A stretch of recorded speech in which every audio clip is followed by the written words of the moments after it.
Comenzamos en Aire de Campo Express a recorrer a la Argentina, al mundo, pero ante todo deseándote a vos un buen día. Faltan pocos minutos para las 7 de la mañana y estamos listos para compartir con vos la información. Todo eso que nos lleva a también descubrir cuál es el camino, la trazabilidad que tienen los alimentos que llegan a nuestra mesa o que llegamos a detectar en la comercialización en la Argentina con toda la variedad territorial que tenemos en nuestro país. Y este es el punto, justamente, las particularidades territoriales, porque junto al Servicio Nacional de Sanidad y Calidad Agroalimentaria, el SENASA, hoy nos vamos a la región NOA Norte y en Formosa, puntualmente, hay un cultivo que tiene mucha superficie designada para las distintas producciones provinciales que hay, hablamos del banano, y el trabajo que hace el SENASA bajo el control, la vigilancia, la capacitación para evitar que las plagas lleguen al cultivo y esto demuestre o traiga consecuencias en el volumen productivo. Así que nos vamos al suelo formoseño con ellos. Nos encontramos aquí en un lote en la localidad de Almafuerte, Misiones, en el marco de un taller de vigilancia fitosanitaria para Foc raza 4 y Royalea Indica. Estamos con personal de Salta, de Formosa, de Jujuy y del Centro Regional Cormis para capacitar a los monitoreadores justamente en técnicas de monitoreo, de vigilancia a campo, para la detección temprana ante una eventual incursión de dos plagas. Presento al Centro Regional Chaco Formosa, en donde la producción, el cultivo de banano es bastante importante para abastecer el mercado local y la participación en este tipo de talleres es crucial. Nos permite no solamente conocer cómo son los cultivos de otras zonas, realizar comparaciones, sino que poder trabajar con distintos materiales, ver los síntomas potenciales, comparando con cultivos y poder trasladar toda esa información luego a los colegas, técnicos, profesionales de la provincia para poder realizar una vigilancia interdisciplinaria, interinstitucional y tener una idea de lo que queremos a futuro para el potencial de una producción. Desde el Centro Regional NOA Norte, que abarca las provincias de Salta y Jujuy, estamos participando en este taller sobre el banana en cuanto a Fusarium oxysporum, raza 4 y Royalea indica. La importancia de esto es porque en nuestra región tiene abarcado 3.000 hectáreas de producción de banana, en el cual acá aprendemos todo sobre la enfermedad y también sobre la metodología de monitoreo, en el cual el objetivo es aprender, que saben sobre el tema y bueno, poder capacitar después a nuestra región y a los productores de la zona. Recordemos que estamos en una zona limítrofe en la cual tenemos que tener todas las alertas posibles ante la entrada de esta enfermedad. El trabajo que estamos haciendo con monitoreos de plagas cuarentenarias ausentes es clave para mantener la sanidad de nuestros cultivos, así como el acercamiento con los productores y estar en contacto con la realidad productiva y que sus producciones, el producto de su esfuerzo, de su trabajo, sea cuidado por SENASA. Y en Aire de Campo Express me ves más equipada que nunca y en verdad nunca me viste así porque vamos a hablar de turismo rural, de turismo aventura, un sector en el cual también el campo y los paisajes de Argentina tienen mucho para contarnos, pero más y sobre todo él. José Luis González, bienvenido. ¿Cómo estás? Santo? Ya te robé los guantes. Sí, veo. Está empezando a bajar la temperatura y cuando vamos, por ejemplo, a un destino de turismo rural o turismo aventura, eso se siente muchísimo. Sí. A pesar de que baja un poco el turismo, en cantidad sí crece en calidad, digamos. Lo que uno necesita es mayor cantidad de elementos para controlar la seguridad. En este caso, bueno, los guantes. Claro, que habitualmente uno dice, me pongo estos guantes para abrigarme, pero en el turismo aventura, en el turismo que nos invita a tener, podemos decir, vos corregime como profesional, más supervivencia, más desafíos físicos, no solo me abriga, esto me ayuda a cuidar mis manos. No, claramente pasan de ser elementos de confort a ser elementos de seguridad. Depende de la montaña y de la altura en la que uno apunte, de lo que esté haciendo. Básicamente sin guantes de ese tipo uno podría congelarse un dedo y hasta llegar a perderlo.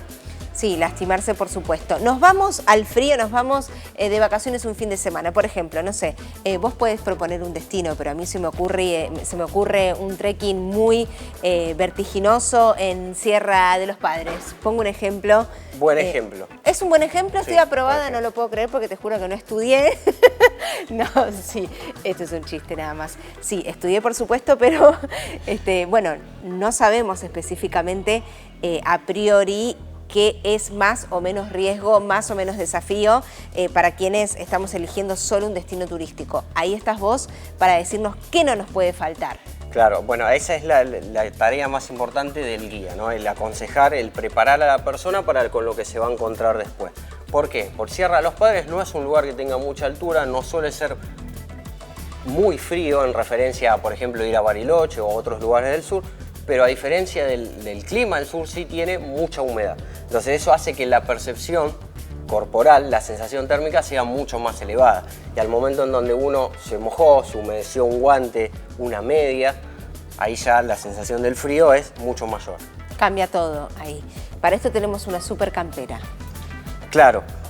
Volviendo al caso de Sierra de los Padres, esta es una campera que se llama Pluma de Expedición. Sería un poco por ahí.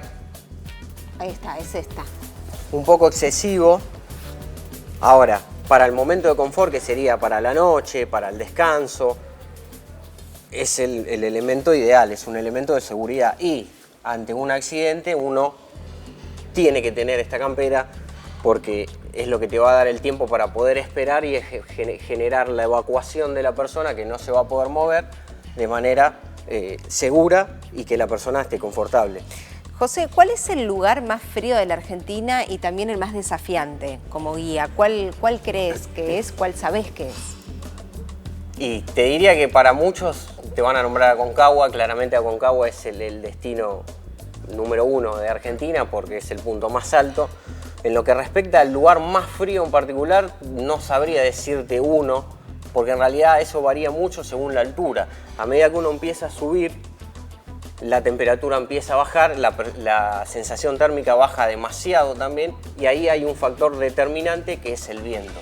Yo te puedo decir la temperatura es menos 15, pero una cosa es menos 15 con viento. ¿Y qué viento? Porque en montañas elevadas, en la altura, estamos hablando de viento de 60, 70, 80 kilómetros tranquilamente, que son vientos en donde ya no se puede salir.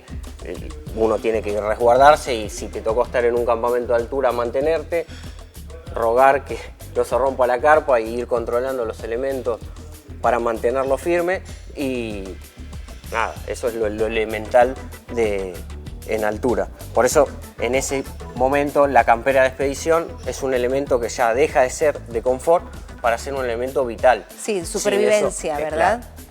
Sin campera de expedición no vas a poder ni siquiera subir, ascender, vas a tener que bajar y lo que hay que tener en cuenta es que dentro de que es impactado por el turismo también diferencio el que lo hace como deporte, porque claro, por lo general el que lo encara como deporte tiene una preparación, entonces suele ir solo, ya está preparado. En lo que es el turismo, digamos, que es la persona que contrata guía, ahí sí es vital el hecho de la responsabilidad del guía de explicar y seguir todos los pasos. Por eso es tan importante, sobre todo cuando uno va a hacer ciertas cosas, tener en cuenta y avisar, ver la previsión meteorológica, pero por sobre todos los casos, sobre todo en cordillera, en montaña, en lugares por ahí más inhóspitos, uno tiene que dar aviso a Gendarmería, a la Secretaría de Turismo o al turismo local, en donde uno genera un itinerario de lo que va a hacer, lo que no va a hacer y qué fechas va a estar volviendo,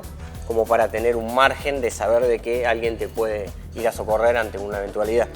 Cuando lo necesites, llegado el caso, ¿para qué nos sirve esto? ¿Es elemental?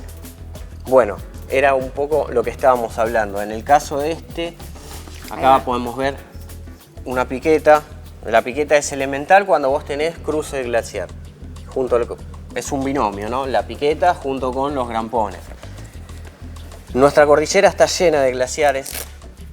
Afortunadamente, sí. Exactamente, desde distintas alturas, entonces es vital porque es como pisar jabón, digamos. Una vez que uno se metió en un glaciar, claro, esto es la diferencia entre poder seguir o no poder seguir.